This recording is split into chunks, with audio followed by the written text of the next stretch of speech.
Greetings, pals. I am back, and we're going to be doing some live talking. I've had a lot of fun the last couple of times I've done this, so I'm going to try and make this more of a regular thing. So you are here with me in my office, and we're going to be talking about some shit. I thought I'd maybe get the show a little bit for just a moment. Let's see, before we start, really, I'll do some plugs. You can catch me lately on Sid Partou's channel, where we talk about fan films. And I've been appearing more and more on the channel. So if you haven't been subscribed to Ian's channel, it's Sid Part 2. Go check it out. We'll be doing a discussion about Silent Hill fan film next. But we've been doing... I've been really enjoying our series where we've been... It's been rather educational watching fan films. And, you know, these are truly independent films made by people who really love what they're doing. So it's kind of cool and exciting to watch. So I am also doing some, not to mention, you know, Real Manos stuff. You can find me at Real Manos on Twitter, Real Manos on Facebook, not to mention the Red Knight over on Facebook. And Halloween's coming. Hey, you want a horror novel? There's one I wrote called Divita, and I'm starting to kind of decide to push it a little bit heavier. So it's a vampire novel about some vampires who own a disco in 1977 New York, and the mafia wants a piece of the end, and the vampires say, "Screw you, mafia," and then it kind of goes from there. It's a little bit of a violent piece. So, what's going on here? Let's see. I'm going to be talking. I'm going to be taking questions too. Anybody got any questions about comic books, Real Manos, my writing, Mystery Science Theater 3000, movies? I don't know. I don't care. We were talking about a few things. I wanted to chat with, let's see, what do we got going on? Oh, hold on one second.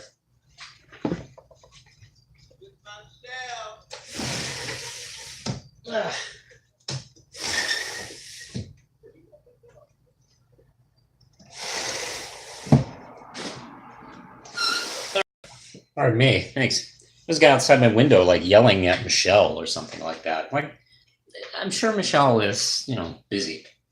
I'm busy. You know, I'm doing shit. So, hi. What was I talking about? Well, this week we are doing some episodes on Real Manos. I got Wonder Woman 101 finally coming out. And Weekly Manos. I'm going to edit that together tonight and post it tomorrow, where I'll be talking about the Dark Phoenix trailer. I'll be talking about Mystery Science Theater 3000. The big reveal on my poll about Batman. I'm curious what you guys think in the comments about DC Comics kind of like pulling out with the big thing here. Hey Jay, how's it going? Because I don't understand. Like, why would you go all that trouble to make a big deal out of having an adult line with your big comic book characters? You know, like putting a full frontal nude scene with Batman, arguably one of the biggest superheroes of all time, like, you know, constantly going back and forth between Superman, maybe Wonder Woman, and Spider-Man, and just going, oh yeah, you know, maybe people would be freaking out about it. So I don't know. It just seems, look, you put it there to get attention, and I disagree with the idea of just like completely backing off it. It's like, you know, kind of commit to the dick. That's my advice to you folks out there. Commit to the dick. We also got the Dark Phoenix trailer. Now I will talk about this in the Weekly Manos, but I'm okay with the trailer. I'm not super excited about it. I'm not like groaning either. It looks like kind of I don't know. It looks like a TV series. And correct me if I'm wrong. If if you got a different opinion on that, but it looks like kind of like a series finale or something like that. It didn't look any more expensive than like a season of Stranger Things, really. Um, and I just feel like that's kind of where we are with the X-Men films, is we're kind of gotten to this point of like, kind of winding down. Let's see. Strategy says X-Men is one of the only franchises I think truly needs a reboot, not a soft one. And I agree with that. I think we're going to get one.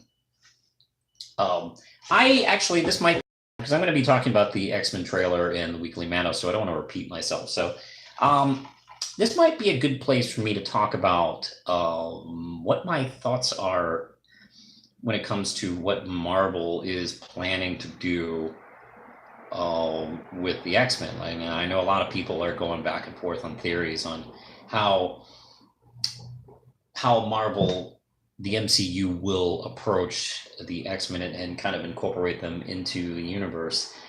And I know a lot of people are thinking the snap from Thanos and whatever the Avengers are going to do to fix the problem is going to magically cause mutants to have always been around, including maybe the Fantastic Four at the same time, like altering history. I hope they don't do that. I don't love that kind of thing, and I'm always seeing it in comic books. But I feel like they're going to do this thing where they just are, and a lot of the mutants are going to be like young kids and teenagers. And let's not forget, like according to like what the Marvel universe, it's been like 8 years in between the Avengers film and Homecoming, Spider-Man Homecoming. I think it's eight years or something like that. I feel like we're getting close to the point where it'll be like 10, 12 years or something like that. I have this feeling like about around the time the Avengers film came out, maybe mutants have started to appear, and the older mutants are kind of like precursors to like this generation that's like mutants have been around, but it's been kind of like thought of as almost an anomaly, and people aren't really understanding it. And I think they're going to do this thing where this generation is like really popping up in full force, and people are starting to panic about it. And of course, I think probably the best rule of thumb is to have Professor X, Magneto, and a few other characters like Wolverine. I wouldn't be surprised if they went in a direction like the X-Men Evolution cartoon, where most of the heroes and some of the villains are young people, and the kind of the generals of the the series are like characters. Let's see. Oh, hey, Stephen Ernest. Hey, man. Let's see. I think I've seen you on Geek Pollution with Captain Logan. Yes, I've been on that channel. Been on that channel quite a bit. I used to be on the live show all the time. Logan and I had a what do you call it? Time capsule show. That was fun, where we pick a year and then talk about something from that year that we like to talk about. And actually, I think in a lot of cases we hadn't seen and gave it a shot. That was kind of fun, because sometimes we wouldn't like know what to talk about. And the thing was like something that sometimes people wanted to know is like they wanted us to talk about like Batman '89 or Star Wars and shit like that. And we kept on approaching the idea of like, no, we should like talk about something not the most famous thing that we keep talking about. Let's see. Okay, I remember your appearances. Yeah, I've been on a bunch. I did some of the commentaries. I did the commentary with Batman and Robin and Batman Forever. I did the Transformers, the movie one, the 89, not the 89, the 85, 86 film. We did the Power Rangers Turbo commentary together. I really enjoyed that. And geez, I just like appear randomly sometimes on the channel. And I did like the Gravity Falls top 10 favorites. I did a couple of videos about, what was it? I did let's see, did a real Ghostbusters cartoon retrospective, and God, I was kind of all over that channel for a bit. And we also like did the big Batman versus Superman discussion, which proved to be a little controversial. Oh well, it was fun. Let's see.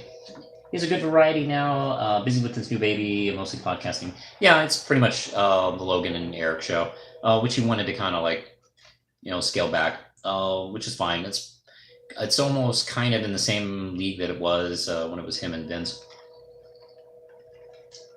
Yeah, you guys are sharp and thoughtful comments.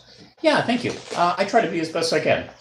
I also try to, give you as much perspective as I can, because sometimes fans don't like think about the fact that history repeats itself, and there's usually some shit that is causing the shit that's going on today. So I don't know. That's a cool thing about being an older fan, is you can kind of see patterns over and over again, and sometimes I'm very surprised, and sometimes I'm not at all surprised. Let's see.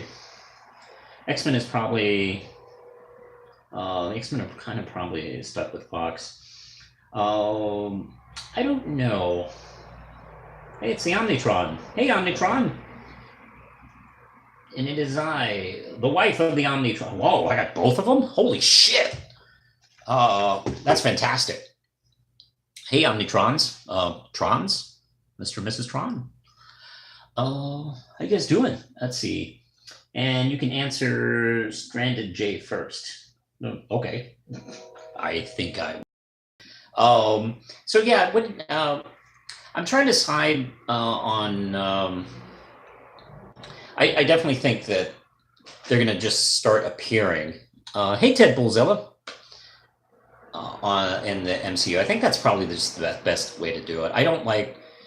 I mean, if they do the time travel thing where they're like folded into the universe, I don't know. I mean, I'm just not a fan of that stuff. Excuse me. Oh, pardon me. I just got done with dinner. I didn't eat all day. I was at work all day, so I kind of scarfed down dinner. We ate today at Cookout. I don't know if you've ever had Cookout. I think it kind of came out in North Carolina, and it's kind of around the Mid-Atlantic area. I don't know how far and wide they reach, but they make some charbroiled fucking food. It's really good. And their service is really fast. They're in this. I would never do this job because I can't do food service. I don't have the DNA to do it. And God bless anybody who can do food service, either in fast food or ritzy restaurants. I can't do that. And those restaurants, those cookouts are tiny buildings, and they must be covered in like sweat and steam and just heat, and the people outside, can't give a decent like order over the intercom. So I don't know how those people do it. God bless them. Let's see, are we talking about the X-Men or the FF? Yeah, Deadpoolzilla, I've been talking about the X-Men right now, because I kind of have a feeling on how they should, and I think they will interject the X-Men into the MCU. And make a long story short, I think they're just going to be in the universe, and we keep forgetting like how long the Marvel films have been. They have their own kind of timeline now. Like there's been like 10, 12 years, and it'll probably be 10, 12 years by the time the X-Men film shows up. So that's enough time for a generation of people to kind of like start developing powers. So I think it's going to be viewed as like a new race of people with.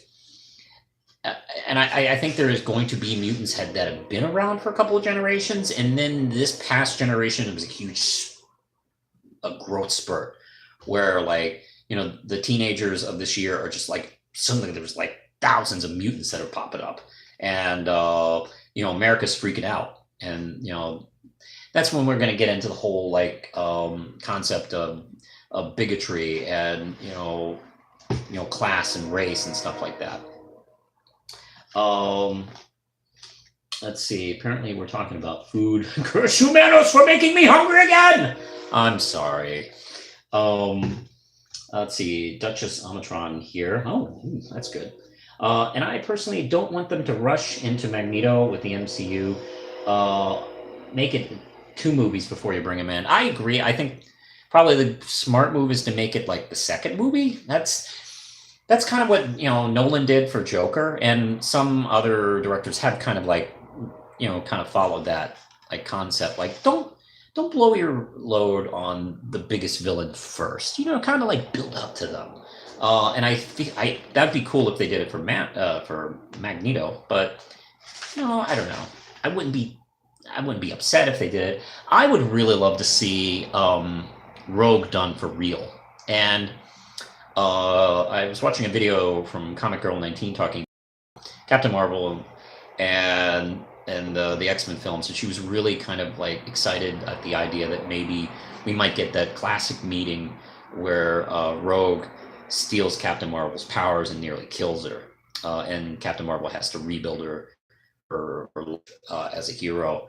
That would be a cool kind of story arc for. One of the things that I like Anna Paquin a lot. I think she's great. I think she was a great choice for Rogue, but they never wrote like the cool Rogue from the comics and the cartoons. Like she's badass in the comics and the cartoons, and she was just just a girly girl that was constantly in trouble and needed rescuing and stuff like that. Despite the fact she has this amazing like power that can like stop anybody, but I don't know.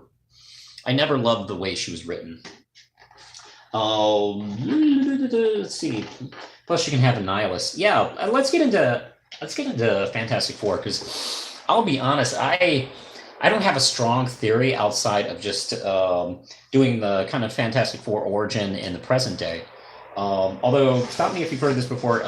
Movie Bob did a fantastic, a very cool concept video where he pitched doing it as a 60s period piece for the first 20 so minutes of the film and first half, where they go through this cosmic ray accident and land in present day Earth. And so you could have kind of the best of both worlds on that, where you had the futuristic, optimistic space race 60s vibe with these characters and put them in the present, and kind of acknowledge the fact that is a problem with the Fantastic Four, is sometimes people don't really know how to approach the characters in the comics and even in the films, where like, oh, hey, science has changed in 40, 50 years. How do we approach these characters this way? Yeah, oh man, Sentinels. Oh, I could definitely go for some Sentinels. I would love it. I don't know, it's just like Fox has done 2 versions of the Dark Phoenix story, and I don't, I think they should stay away from the Dark Phoenix story, because there's a lot of stuff going on in the X-Men universe.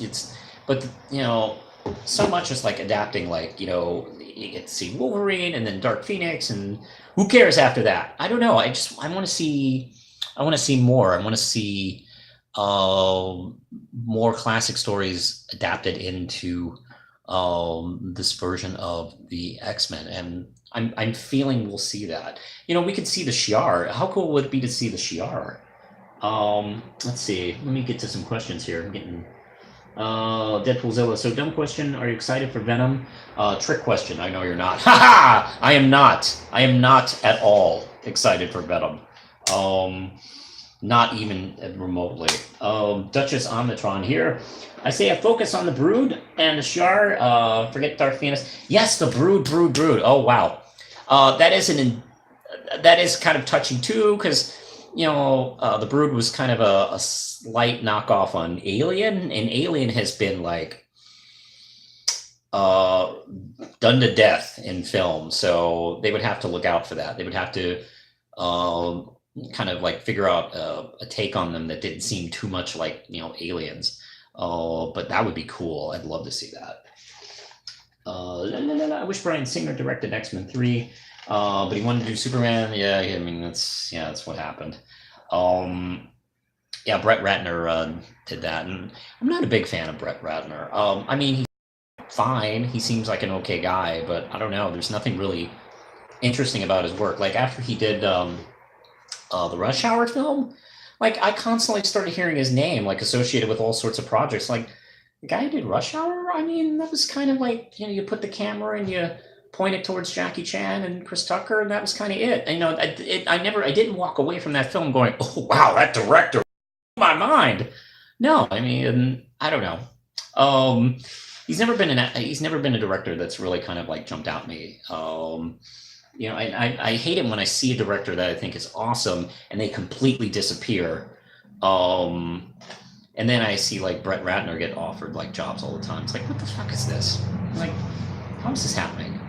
Let's see. I have a friend who can barely contain his excitement for Venom. Look, yeah, I know there are people who really love Venom, and okay, you know, it's not my thing. And I'm convinced my take on Venom is better, but I don't know. It just seems like Marvel is and film and TV and Fox is just not interested in looking at that version of Venom anymore, and I don't know why. He's such a creepy, menacing villain, and they just want to make him a hero. I didn't get. It's something that I've never understood. Never. Let's see where we.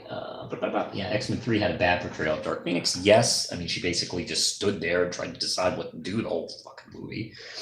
Omnitron. Me and Duchess just realized we can finally get the magic stuff and the alien stuff for X-Men. Yeah, isn't that cool?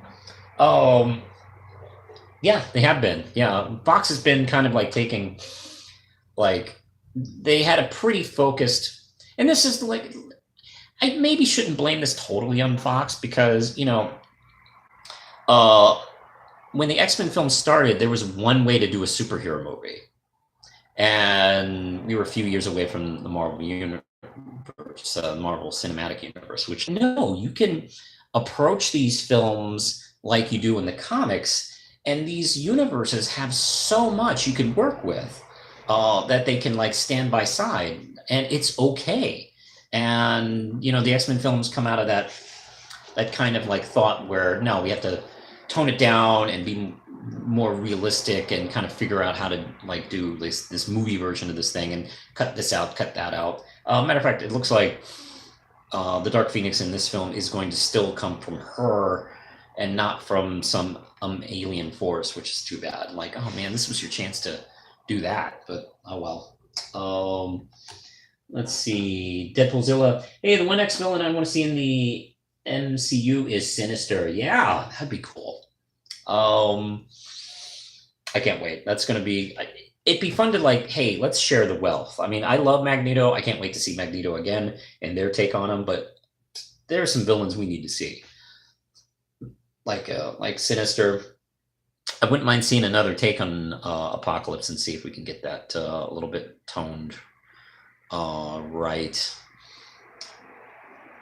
And let's see what we got here. Like, we can see Omega Red.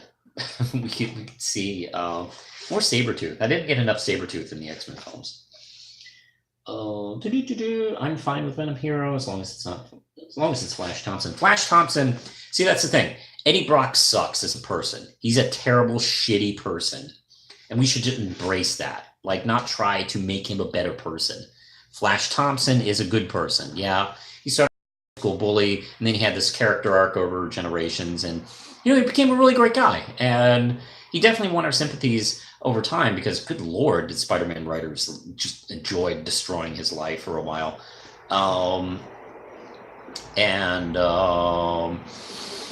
Him becoming Agent Venom was fantastic, and that was the way you become a hero. You take the suit off shitty ass Eddie Brock and put it on a good person, and I thought that was a clever, great idea. Let's see. Oh yeah. So Confession. This is Deadpoolzilla talking. So Confession, the Joker origin movie, is my second most anticipated DC movie beyond Shazam. And yeah, I would have told you like a month ago, I would have been indifferent about it. And then after seeing that test, seeing him in the makeup, with that John Wayne Gacy type of makeup, and that one shot from the set of him causing some kind of riot at a subway. I'm kind of in. I'm kind of all in almost. I like Joaquin Phoenix as an actor. He's one of those actors that really puts 110% in what he does, and he was kind of my first. He was kind of my first choice for Joker back when they were putting together the DCEU, and I remember Jared Leto being my second choice. So it was like, oh, okay, second choice is not bad. And then we saw him make some kind of bad choices with that, and I think a lot of his bad choices. And by the way, I'm not gonna, maybe shouldn't totally put it on him because the director and the producer and the writers. But the choices to create that Joker, I think, came out of trying to zig from Heath Ledger's Zag, trying to work within the shadow of that portrayal, because it was still pretty new, it was still pretty fresh.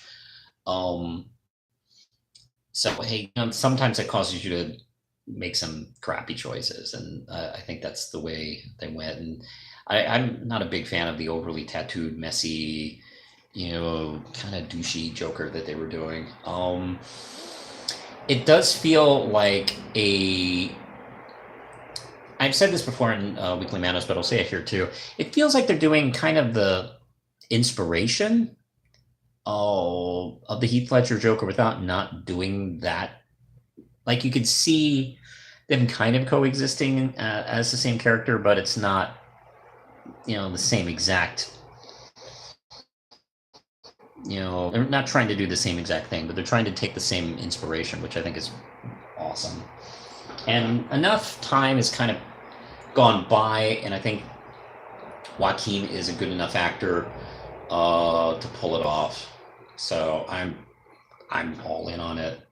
Also, that Martin Scorsese is like co-producing, so I know he's putting some thoughts into this. He's not making the film, but it's going to have his fingerprints on it. Todd Phillips is a really good director. I'm really interested in the idea of DC just kind of like not trying to copy Marvel and just try to be true to their characters and be willing to kind of experiment with them and have fun. And I mean, that's a good sign. They might turn this around. It's very possible. Let's see what's going on here. Yeah, everyone's talking about it too. Let's see what else people are talking about. I think the best idea WB could go with is to base a universe around these period piece movies. The Joker's in the late 70s, spin a Batman towel out of that. Joker with a few tattoos will be fine, but the gangster, Russian prisoner, heavily tattooed Joker is just not. Yeah, that's right. That's from Ciro. Thanks for joining us, Ciro. The movie could easily put to shame Suicide Squad. How so? This is the first honest-to-God supervillain movie. Totally brand new trail to blaze. Let's see. Oh, Deadpoolzilla is changing the subject. He is asking, what do you think of Alex Hirsch saying that Dipper now has PTSD after the events of Gravity Falls? Well, he is his creator, so he would know. And that actually doesn't seem too outside of Dipper's character. There was a lot. I mean, look, I was 12, and like I'd be traumatized if like a girl liked me. So I mean, the things he and everyone goes through in that series. I mean, yeah, I could see him getting PTSD, especially Dipper, who's kind of emotional mess anyway, and gets anxiety over all sorts of things. I think Mabel will be fine. Mabel was like, yeah, whatever. That was crazy. Look at my pig. Got a pig out of all that. It'd be nice to see a return to Gravity Falls. Maybe a sequel series where they go back a couple of years later, but I don't know. There are times where I think, it's such a perfect show because it ended early. and it ended on its own feet. Which is great, because how many cartoons out there that have lasted too long? And we thought, well, it was really great for a while, but now it's like, I don't know, I don't even watch it anymore. This show does not have that. It didn't outstay its welcome. Okay, where are we here? Omnitron says, it is wrong. I see Dipper as losing his shit and ending up working a superstore and hitting on random chicks claiming he saved the universe. I know, he'd definitely be doing the Ash.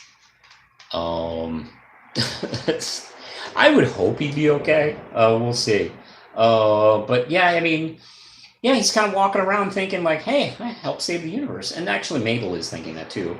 I could see Mabel just like blurting that out and just not giving shit people believe her or not.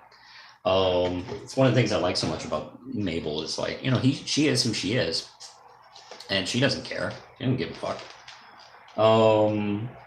Let's see. Dipper would totally be a villain in the near future after all that crazy stuff. I don't know. I think he would hold it together. I think he'd be edgy, like, I think that would definitely have an effect on him.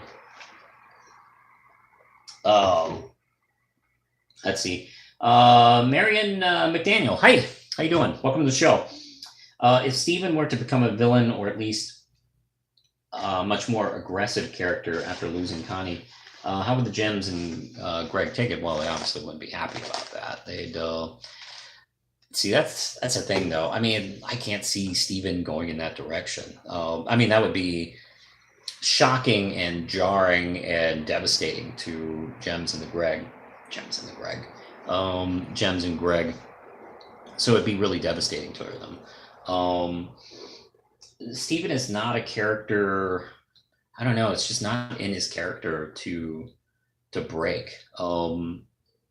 Much like I mean, he's one of those characters I see like Wonder Woman or Superman or Captain America. It's like, you know, some people don't break. But they just have this instinct. I don't know if I want to say optimism, but just maybe will and optimism combined. And I definitely see Steven in that.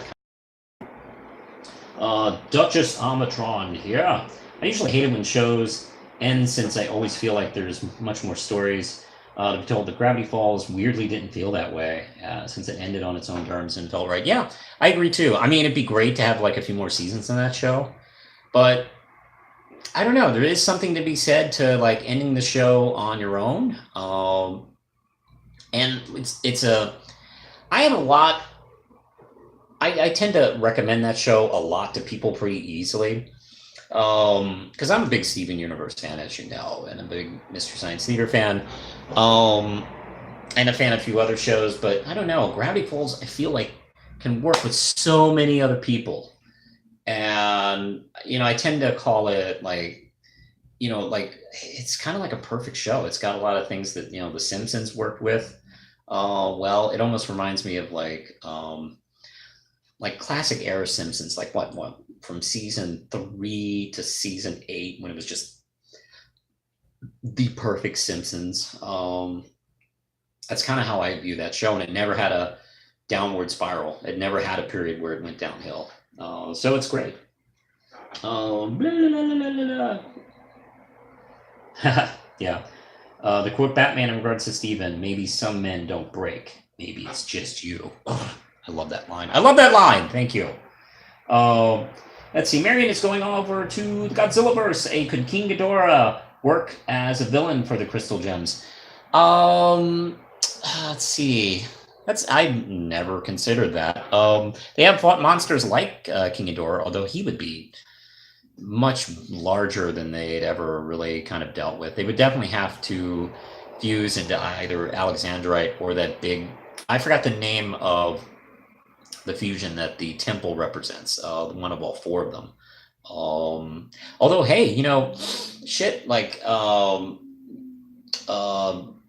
bismuth is now free. I mean, we could see a fusion of 3 crystal gems and bismuth and see a nice giant foursome creature. creature woman taking on. I mean, who knows?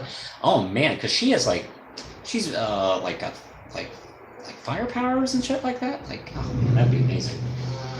Have you checked out Hilda on Netflix? If you haven't, I highly recommend it. Deadpoolzilla, yes, actually, Lindsay and I have been watching that. I haven't mentioned it on this channel yet. I haven't mentioned it on Twitter yet. I guess I was kind of waiting until I finished the whole season, but I'll say it right here. I've been watching Hilda on Netflix, and it's absolutely wonderful. Look, if you've been missing like Gravity Falls, this show might be a nice kind of like successor to that. It doesn't have the kind of like comedic aspect. I mean, it is funny, and there's a lot of humor to it, but it's not that kind of like super self-aware witticisms that you'd see like in Simpsons and shit like that. It's a little bit more earnest. I if I wanted to compare it, I would definitely say it's a nice middle ground between Gravity Falls and Steven Universe. And if you like those two shows, I can't see you not liking Hilda. It's really sweet. It takes place kind of in a universe of myth and magic, very similar to, and Hilda and her mom have been living out in the woods in a cabin, and they're not creepy, violent monsters. They're just regular, nice people. And their house gets destroyed, long story, and they decide to move into a town called Trollberg, and they still encounter all sorts of these weird mythic creatures. And what's cool is these aren't really typical like ones you always see in culture. You know, there's a the take on the elves is interesting. There's a thunderbird. There's this mare. I think they're called the mare. You know, which is these spirits that created like the nightmare concept. Yeah, it's been really wonderful. I've been really liking it. It has this nice sketchy look to it. Like it looks drawn. It's really beautiful. Let's see. Where are we here? No, the Tron. Am I who wants White Diamond to send Amethyst and Lapis to Steven's cell and make him watch cheesy movies? I would always thought Pearl would make people watch cheesy movies.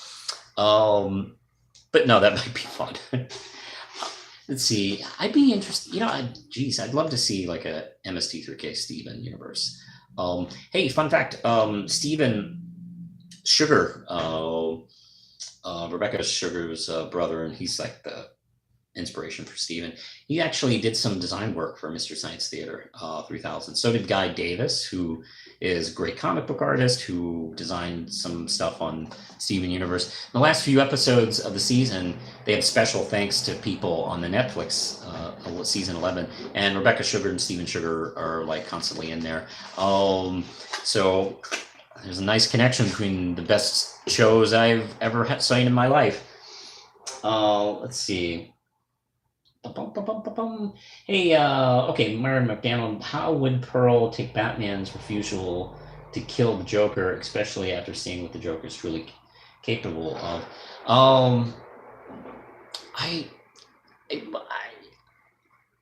That's interesting. The Crystal Gems seem to not want to kill people. They seem to have a high regard for human life. It hasn't been approached in the show. Like, how would they react to, human killers? People like the Joker, and those kind of people would exist in that universe. They don't give any evidence why they wouldn't, but they just never approach that because that's not what the stories they're talking about. That's one of the neat things. If like Steven Universe was like in the universe of the DC universe, for instance, or some other thing, where you could see them interact with other types of characters, so you can kind of answer those questions. I think Pearl would be fine with Batman not killing Joker. I think she would find it appropriate.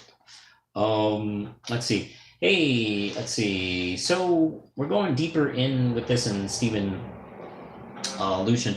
What kind of episodes do you want to see in season 6? Season 6 of Steven Universe. Well, we're definitely knee deep in this homeworld storyline. So I've had this prediction for a while that I feel like White Diamond wants Steven to continue Pink Diamond's work. and Steven is going to have to say no to that because he's not big on genocide. So we're going to see where that goes because White Diamond obviously will not like that answer. So we'll see where that goes. And I think this is where we're going to start seeing Steven make some headway in connections with characters like Jasper once she gets uncorrupted, the two other diamonds, because I do believe that Steven is. I think the end game for Steven and Crystal Gems is overthrowing White Diamond, or at least overthrowing the Diamond Authority in the way the government is set up, and the class system that has been in Homeworld, for forever. And I think that's kind of what's going on now. Will he be the ruler of Homeworld, or it'll be more of a democracy? I don't know. I mean, that's kind of up to the creators to do. But I think essentially where they're going with the series. I don't know if that'll be in season 6. I think, as a prediction, I think the show will probably go to 7 seasons. I don't know. I feel like the show is building up, and we're seeing a lot of stuff pay off. So I assume we'll probably get 2 more seasons out of this. At least shit, they could go 10 seasons, but I don't know. I just feel like 7 kind of feels right for where we are in the show, unless they completely pull something out of left field that, like, oh no, we forgot about this thing. Deadpoolzilla. Me personally, I want some Steven Blue Yellow bonding. I think so. I think we'll be seeing that. If the gems are, let's see, if gems are made, are they artificial life forms? This is from Nightwing 4077. I've heard there's a really interesting video by this guy who's speculating the scientific explanation for gems, and he actually has some really interesting thoughts, because they're not exactly biological beings, but they act like biological beings. But they're not animal, and they're not plant. They're mineral, and they seem to have something of a like artificial life form. And he makes like an interesting case that almost sounds like they're AI. They're highly sophisticated AI. That's not like robots and metal technology. That they came out of mineral and energy. So there is a possibility they didn't. There is a possibility they didn't naturally come to being. Maybe they were created by like another race of people. Quite possibly the Quintessons. God, they do everything. Stupid Quintessons. Let's see. I also want a Blue Diamond song. Yeah, because she's a singer. I think Lindsay has one of her albums actually.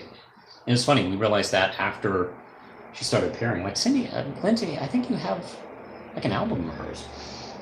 Ciro, do you think the SU movie is going to be the grand finale, or will it be more like a movie based off TV anime, where it's a fun story but doesn't really? Correct. I think it's going to be like one of the Dragon Ball movies, like one of the Dragon Ball Z movies, especially early ones, like Tree of Might, for instance. I think it's going to be a fun adventure. Maybe it might be tied into something of gem lore in the regular series that will be answered for this film. I do think it's going to be kind of in that format where, like, hey, I've heard of the Steven universe, but here's the movie, so I'll check this out. Which is a good way to do it, like, because I'm not sure if doing something too tied up to the series where you have to like do homework and figure out what's going on. I'm not sure if that's the best way. Like the Transformers, the movie method, where that was built off of like 2 seasons of show, and then it has all these changes to the show, to the canon, and then if you were a kid back in the 80s who didn't get TV, and then you tune into your favorite show and everything is changed, but damn, I should have saw that movie. Yeah, that would have been a bummer. Let's see. I personally feel like this is Amatron 12345. Duchess Amatron here. And I personally feel like the gems are basically all Transformers. Yeah. I mean, look, both races are shape-shifting artificial life forms that have a civil war on Earth. They both have destroyed homeworlds. They both have mysterious kind of origins. They tend to lean towards a specific gender, although they're more like female Transformers than there are male gems. There's one male gem. So yeah, I don't know if I've never heard Rebecca Sugar talk about Transformers. I don't know if it has any kind of influence on her. But I do know that as a kid growing up in the 80s and 90s, or probably 90s more, she used to watch everything as a kid. So I'm sure Transformers wasn't no different. Let's see. Don't you mean Christmas tree? Yeah. Nightwing 4077 asked me what are my thoughts on Norm Brayfogel's passing. I was actually very saddened to hear that. You know, it's weird. Somebody on Facebook, a friend of mine, was asking about favorite Batman artists, and I seriously said, "Oh, Norm Brayfogle, Marshall Rogers, Jim Apparel," and like 2 days later, the news comes out about Brayfogel's passing, and now it's like all three of my favorite Batman artists have gone, and I absolutely love his work. I think he did, like, especially the early issues with Grant Morrison. His stuff was so creepy and so like I love the artistic bend he would go in, like Batman's capes and impressions, and he would be very surreal in the way he approached emotion, and the way Batman would look. Good Lord. I think I might do a video recommending some favorite shit. I talk about Norm Brayfogle on the weekly Manos. That's gonna premiere tomorrow, and I recommend a couple things. I might do a full video and just talking about like specific favorite things. I'm a big fan of the Mud Pack story arc and Detective Comics. There's a number of things that he did that hasn't been properly collected and trade, and I think it's criminal. So much gorgeous stuff he did. And he seemed like every time I don't know too much about him, but I hear people talk about him all the time, and they talk really lovingly, like he was like just a really kind, nice person. So it's like it's kind of a bummer. I feel really bad about it. Let's see. Could G.I. Joe exist in that? I want to hear Yellow Diamond end up going, retreat, retreat. I'm pretty sure Yellow Diamond would not retreat from the Joes. Let's see. Deadpoolzilla. That was me asking that question. I am sorry. I apologize. Whatever question that was. Let's see. Well, these things are moving fast. Oh, I completely missed. I'm sorry. Let's see. Makura. I apologize. I missed your question. Hey, I've noticed on Twitter you like the new Voltron series. A lot of the team on that show worked on Avatar. I've heard that. Does that pique any interest in your show? It's always been a fave. I've been interested always in Avatar. It's just one of those things that like I haven't gotten to. It kind of came and it already was becoming a thing. I noticed it was a thing like halfway through the show, so it's like and I've seen some box sets. I saw some box sets. I was at Target and I saw a box set of the entire series and core also. I was like, I could buy the whole thing right here. Fuck. And I didn't because I didn't.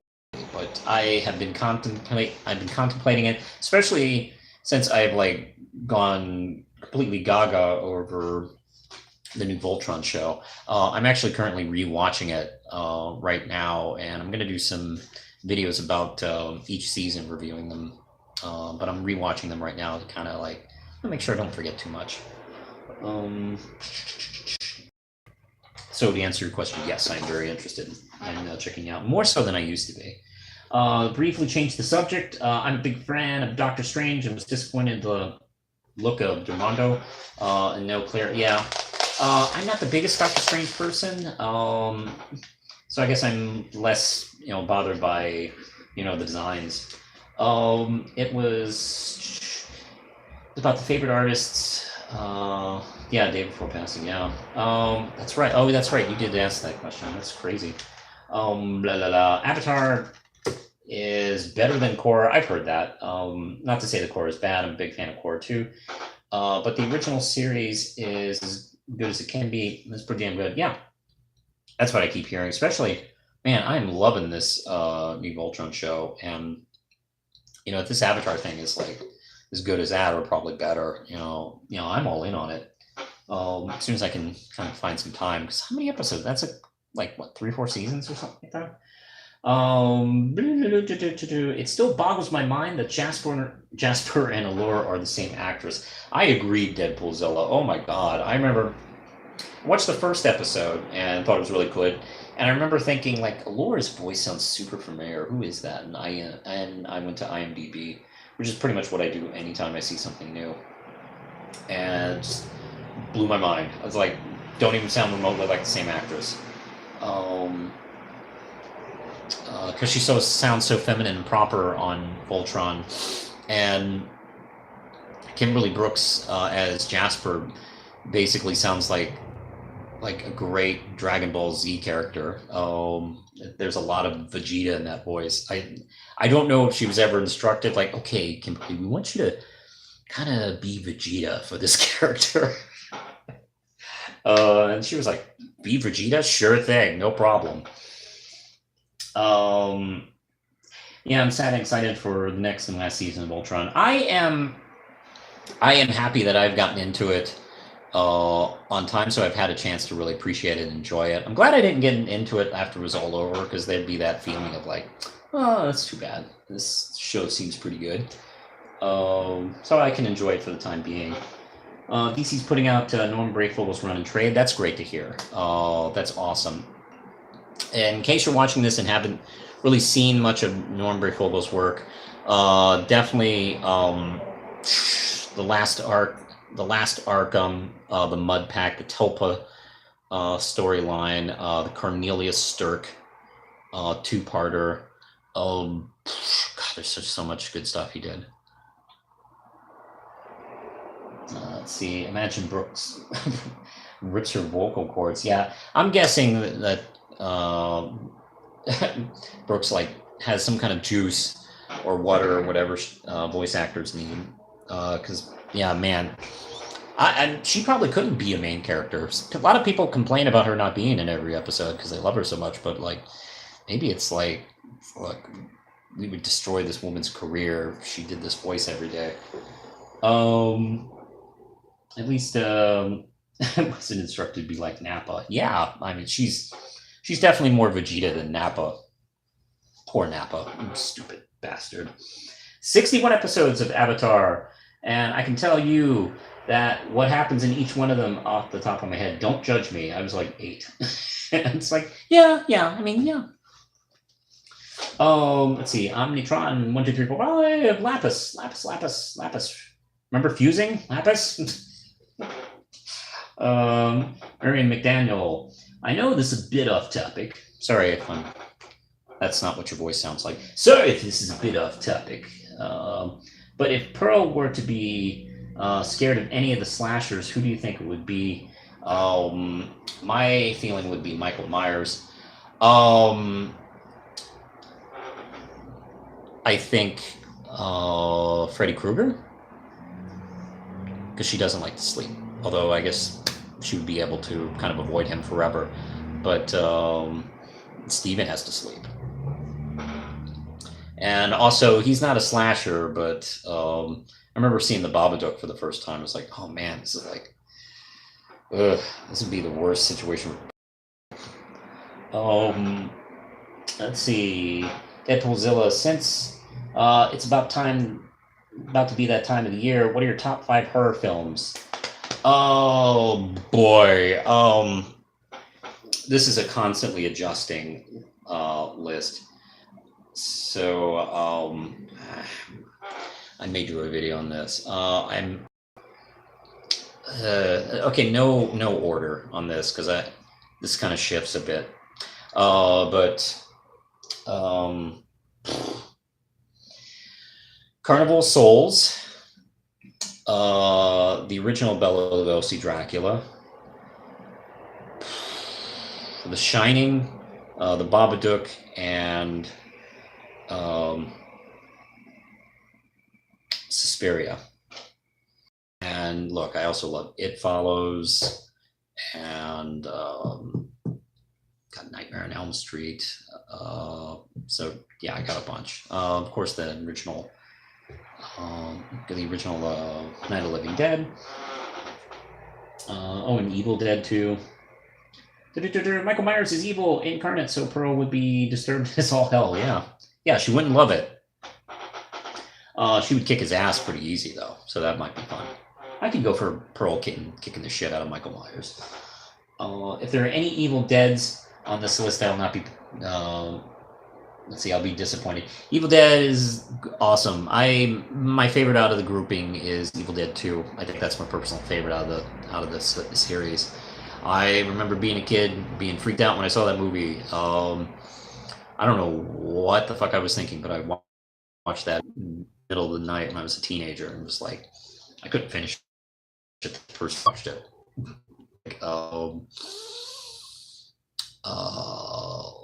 Like, I don't know. It was funny, but I was also freaked out by that scene where everything starts laughing and he starts laughing. It just seems so hopeless at that point. And also absurdly funny. God, when like Sam Raimi has all his ducks in a row, he's like such a great filmmaker. I just love him so much. Do you think the Sabrina is a mystery girl? Is that a term? I am really excited about the Sabrina show. That's coming up in a couple weeks. And I have a few issues of the comic. Lindsay was buying that, and she let me read that. So when they announced that they were going to do this new Netflix series based on that, I was pretty amped and couldn't wait to see it. I've seen the preview for it, and just it's great. I also love the fact that it's like so 180 degrees from the previous Sabrina series. I love variety on a particular character.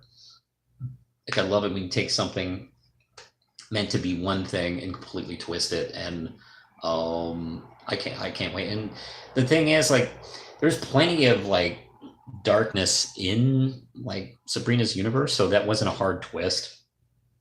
So I'm all for this new show. I can't wait. Ash Williams is one of the few horror heroes in the face of the. There aren't many horror heroes. That's actually a good point. Like there's like Ash, and then Buffy, and then maybe I don't know, and Hellsing. This message is being held for review. Okay, let's see it. Have you seen? Oh, okay. Have you seen Cowboy Bebop? If you haven't, it's really fucking good. And yes, watching it when it was originally on Toonami. Let's see. Lindsay had a copy of the movie, and I have Hulu now, and Cowboy Bebop is on Hulu, so I watch that every so often. I adore that show. I love that, and I also love Outlaw Star, which doesn't get as much respect. Maybe it's because they came out about around the same time. They're both kind of like digging in that well of cowboy space stuff. I really love Outlaw Star. I have that on DVD box set. But yeah, I mean, there's a couple episodes that are just I've watched over and over again, like the Vicious episode, in the church, like I've almost studied that one, the way the editing works on the flashbacks and stuff like that. Let's see, where are we here? What do you think makes Michael Myers so scary? How old was I when that movie came out? I was a kid when that movie came out. I was like 8 or something like that. and I was terrified of him. I didn't even see the movie until my teens. I was kind of freaked out by Michael Myers, and I think being mysterious. I mean, he was originally called the Shape in I think the scripts and stuff like that. And Michael Myers kind of came out of a time. He was like, he came out of the '70s where insane murderers were kind of in the news. Like the Zodiac. And as a kid, I was traumatized by the real life stories of the Atlanta child murderer. So the Halloween film comes out, and that almost could have been a documentary to me. I was really terrified by it. So I don't know. I think a danger for Halloween films and Michael Myers is over-explaining the character too much. So yeah, like Rob Zombie and some of the later sequels went into these weird supernatural directions. Particularly for like the Thorn trilogy and shit like that. Those were kind of mistakes. I appreciate what what Rob Zombie tried to do. But the Thorn trilogy, particularly, Magic and Myers are not, yeah, you have to kind of like be careful with that kind of thing. The more human Myers is, the scarier it is, I think. Oh, one more thing about that is I'm a big fan of The Strangers, and The Strangers is a very direct inspiration from Halloween, and that film is great. I didn't see the sequel, but I love the original one, and that has like Halloween all over it. And what works for Michael Myers works for those characters. And yeah, that always Rob Zombie's an okay filmmaker when he's doing his own. Yeah. He's hit and miss. When he's missed, he's kind of a mess. But when he's hit, oh boy, he's really strong when he's got something going on.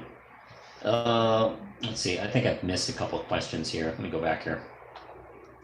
Ba-da-da-da-da. Going back. Oh, geez, I missed. Everybody's talking. I'm not paying attention. Outlaw Star, Guardians of the Galaxy of Anime. Yeah.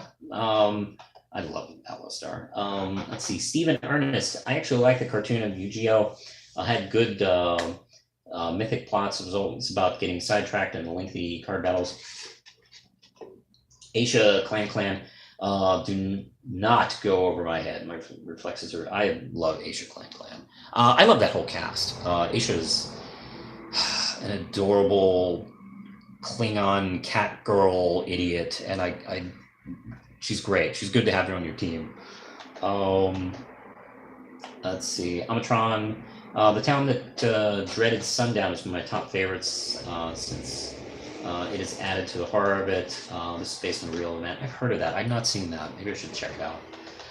The 90s Sandman series and the movie Seven were early takes on this serial killers. Yeah.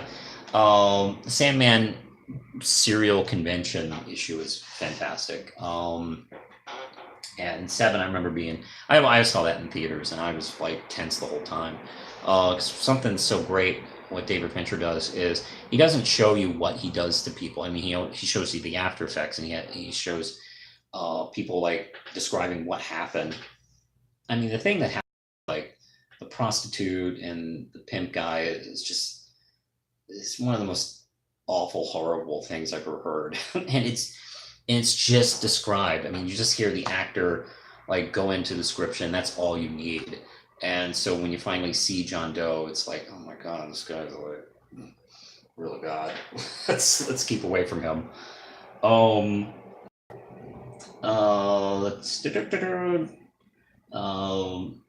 Strangers 2 is amazing. Okay, maybe I'll give it a try. I love the original Strangers so much, I was a little afraid to watch the sequel because, sometimes horror movie sequels can, kind of ruin everything. So I don't know. I'll give it a chance. Let's see. If you were to write Michael Myers, would you explain how he can get injuries like getting shot and stabbed multiple times and not die? Or would you keep it a mystery? I think keeping it a mystery would probably be the best way to go. I know it feels like a cheat, but I don't know. That's one of the things that really kind of creeps me out. See him in Halloween 1 and 2.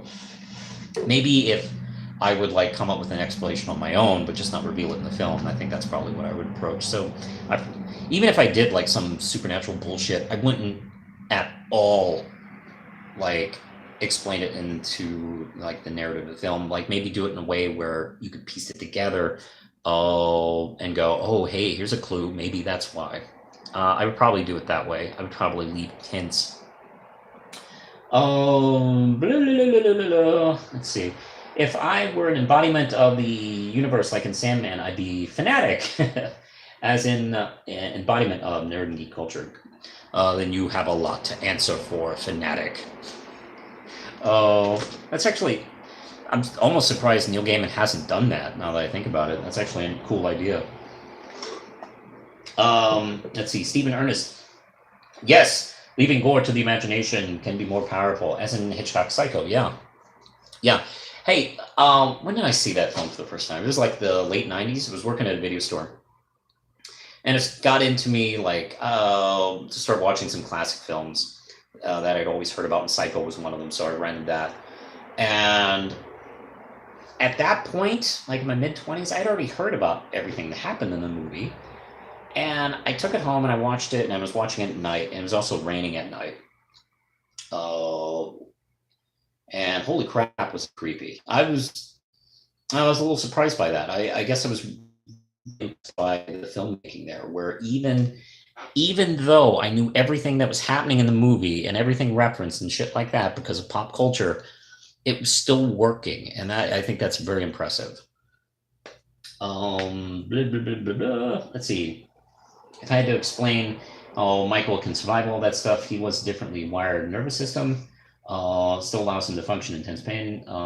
Yeah, that would probably be a really great way to go about it. I mean, you don't have to be big obvious about it. And you don't see, since he's covered, the outfit and the mask, you don't really see him suffering. He's kind of hiding that. So yeah, that makes sense. Let's see. Have you seen the 2017 remake of it? What are your thoughts on it? Unfortunately, I have not had a chance to see it. I kind of want to see it. Well, I do want to see it.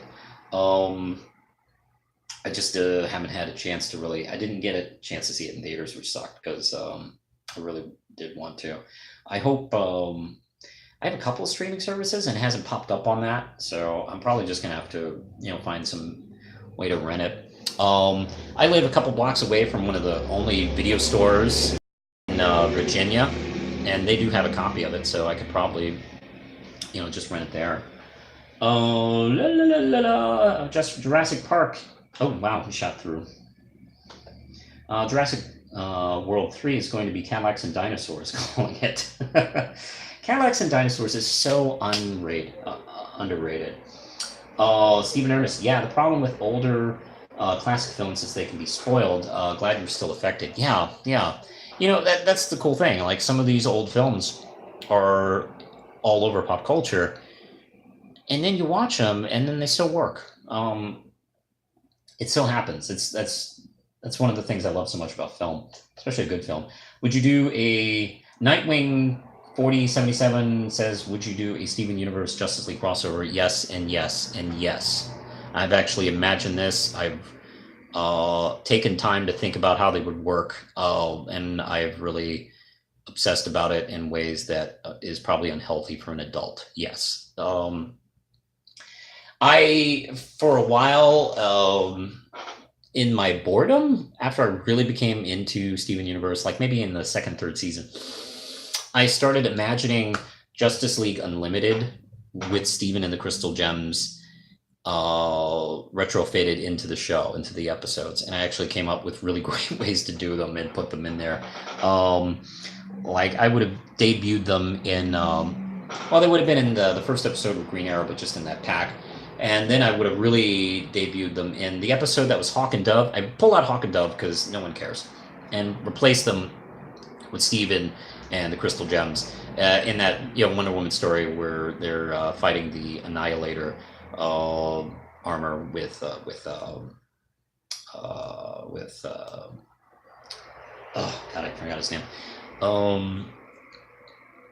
And yeah, I've definitely put them in that. And The Shazam Clash episode, I would take Shazam out because he never appeared elsewhere in the show and replace him with Garnet. And Steven would be kind of the Billy Batson, and Garnet would be the muscle in that, and Superman and Garnet would get in a big fight, destroying all those buildings around there. I've thought way too hard about this. And okay, let's see. Deadpoolzilla says, here's another cartoon recommendation. Randy Cunningham, Ninth Grade Ninja. It's a mix of Spider-Man, Ninja Turtles, Ferris Tale, as well. I've never heard of that. Is that on Netflix, or is that on a network? Or I'm not familiar with it. I'll see. Look at it. Marion McDaniel, if Steven were to die, or at least look like he died, what do you think his death would? Who do you think would take his death the hardest? Oh, that would be. It would. Well, they would all take it pretty hard. And I've often thought it would be a dick move on the creator's part to do an episode where everyone thinks he's dead, and we get to see how they react. My feelings is the hardest hit would be Greg and Pearl. I can even imagine Pearl shutting down, like emotionally. Greg would just be completely, broken, just be, sad and broken. Everybody would go in their different directions, and you can probably, knowing the characters, predict which way they would react. But yeah, that would be a cool episode if they did like an episode where everyone thought he was dead, and maybe Steven could see, maybe they could do some kind of bullshitty thing, or Steven's out of his body or something like that, and he's like a ghost, observing everybody, reacting to what they think is his death. Let's see, it was on the Disney Channel. I'll check that out. Hey, speaking of Disney Channel, I've been rewatching some of their Marvel cartoons. I'm not the biggest fan of their Marvel cartoons because they're not. I don't think they're terrible. I think they're just. They're the least they could do. They're kind of like they remind me a lot of the old Marvel Sunbow cartoons. They don't really challenge you. But I've seen a couple of the episodes of the Marvel Rising episodes, and I've really liked that. Granted, I am biased because I love Miss Marvel, and Squirrel Girl's in it, and it's kind of a show for me and Lindsay because she's a big Squirrel Girl fan. I'm a big Miss Marvel fan, so that's kind of a show made for us. Let's see. Do you think the gems would turn on each other out of grief? Well, I think Amethyst would just go off. I think she'd become really irresponsible and rational and kind of like revert to type. I think Peridot would probably get mired in work. I don't know what Garnet would do, man. I don't know if she'd split again, or I don't know if she would possibly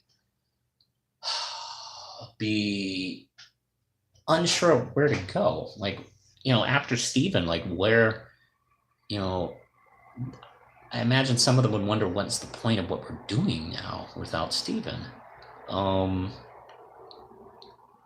And some of them would probably kind of like have to really kind of like, dig in deep about, where the motivations are and, what they want to do. At least that's what my first assumptions are. I want a JLA Steven Universe crossover. Only have Martian Manhunter and Peridot hang out. Yeah, that would be good. Let's see. By the way, for those of you who don't know, Deadpoolzilla and I do Steve-Olution, where we talk about Steven Universe topics. We review episodes. We talk about different concepts. And we had a really good discussion about crossovers. After you're done watching this, check out in my channel for Steve-Olution or Steven Universe and crossovers and shit like that. Watch it. We had a pretty good conversation. I'm going to change the format of our Steve-Olution videos, where I'm not sitting in front of a laptop. I'm going to do it more like a podcast style. And we're going to be doing those videos again. I can't wait to talk more about season 6 and our concepts. Maybe we should ask viewers what they want us to talk about. Maybe that might be not a bad idea. Hey, Dread Pirate 46, how you doing, man? Hey, Romanos, glad I was able to catch you live. I might be going on for 10 more minutes. I'm sorry. I probably. Let's see. Stephen Ernest said, "Hey, I grew up with the '60s animated Spider-Man by Ralph Bakshi, rather cheap animation, but true to the comics at the time." That was my first Spider-Man, actually, was the '60s Spider-Man. I was all obsessed into that cartoon. I saw it in reruns. I grew up in the 70s. I grew up in the 70s, and I watched a lot of '60s cartoons in syndication, and in some respects wasn't sure if they were new or not. And Spider-Man was definitely one of those, and I absolutely loved it. I watched it every day. This is back before a lot of syndications had like original cartoons. And the 70s was like a dead time for animation. Oh boy, it was bad. Anytime I hear anybody complain about cartoons today, I'm like, you didn't see shit. Man, you don't know. Like, don't complain about today's cartoons unless you had to sit through an episode of Fang-a-Face on a Saturday morning. It's like, Face or Rubik's the Magic Cube. What should I watch today? I don't know. And let's see, what was I going on about? Let's see. Okay. Let's see. Can't wait to see Garnet and the big. Oh yeah, I'm all about that crossover. Hey, by the way, I know Raven is like the Teen Titans Go Raven and a DC hero are teaming up. That makes me excited. Was there a fallout with Geekvolution? This is Nightwing 4077. Not really. Just people go their separate ways, and it's how life goes. I haven't talked to Logan in a while. He's been busy doing his thing. So I don't know. It's kind of life. So I decided just to keep going what I'm doing. I was doing this shit anyway. I'm glad I had the experience of being on Geekvolution. I definitely did learn some things. Doing videos and doing channels, and it was mostly pretty positive situation. Let's see, Dread Pirate. That's okay. I'm just glad to be here in time. Yeah, I'm gonna be talking a few more minutes. I'm starting to lose my voice. Me and the Duchess need to head to bed. Yeah, I'm gonna be kind of dropping off. Same here. Spidey comics in the 70s and down 59. Yeah, I know. Hey, look, I'm 47, so I know. How you doing, Manos? This is Arthur. I'm doing great. How are you? I'm hoping you're good. This is, I guess I'm going to wrap up here. I'm going to try and do this more often. I'm going to try and do these. I can't promise I can do this every week, but I'm going to try and do this more often on Sundays. Maybe I'll make an announcement or two beforehand on Twitter. So follow me at The Real Manos to get updates. I'm also on Facebook at The Real Manos. Oh, shit, I forgot to share this on Twitter. Whatever, I'll do it next time. Let's see. I should do some announcements. Yeah, I'm probably going to do a live show more often. This is going to be Real Life Manos. And this will most likely air on Sundays, probably at 9. That's, I think, a good time for me, where I'll be talking about things going on. I'm going to try and keep to a schedule with the weekly Manos, where I'm going to be posting that on Mondays. Excuse me. And not to mention New Comic Wednesdays. I think I might do them as live, because this is easy as hell. Just turn on my phone and, hey, I got a live show. So I might be doing that more often. I can't decide if I'm going to be doing those live or not yet. But let's see. A couple of bits of news. I am still signed with Short Fuse Media. They're going to be releasing Red Knight. My hope was going to be in the fall, but it's going to be pushed back for let's see, a few months. I don't have an exact release date yet. So yeah, follow me on Red Knight at Facebook and the Real Manos and kind of keep up to date. I'll be definitely talking about it here on this channel as soon as I have nailed down a release date, and you can definitely check that out. In the meantime, I got Divita, which is my vampire novel. That's available on Amazon. I'll maybe talk more about it. Since we're getting into Halloween, I'll maybe talk a little bit about it. If you like, I might even read a chapter. In case you don't know what Divita is about, it's a vampire novel about a married pair of vampires who own a disco and have 3 human children. The mafia wants a piece of their business, and they say, no, fuck you, we're vampires. And the mafia don't like that so much, so it kind of causes drama, violent drama. So yeah, I enjoyed writing this book quite a bit, and I'm kind of plotting and putting together the sequel right now. So, that's where I am at the moment. So keep your eyes open for new Red Knight. We'll have some announcements on that not too long from now. Hopefully sooner than later, but that's how it goes. Where am I here? Oh, Stephen Ernest. You have a comic book you're doing? Yes. Let's see. Yeah, it's Red Knight. It got picked up. It was an independent book that I was mostly doing through Primal Paper Comics, and recently in the last year, it's been picked up and signed by Short Fuse Media. And right now, we're getting together a relaunch of the book, and I have a lot planned for it, and I can't wait to show it to you. It's basically going to be a new improved version of the comic. And let's see, you can follow, you can get more of it on the Facebook at Facebook, the Red Knight. Let's see, yeah, I'm going to be kind of wrapping up here. Yeah, Steven, Vampires on Disco is awesome. I put together like basically everything I thought was cool and it somehow fit together. So yeah, hey, I'm going to get going. This week I'm going to be doing episodes of the weekly Manos, Wonder Woman 101, we call it New Comic Wednesdays, and I'm going to be on Sid Partou's channel. We're going to be discussing a fan film for Silent Hill, so check those out. Wednesday I may have a live show, I don't know, or maybe I'll just record it. And you can definitely catch that. I've been also showing live videos exclusively on my Real Manos Facebook page, so you may want to check out the Facebook page for exclusive content on that.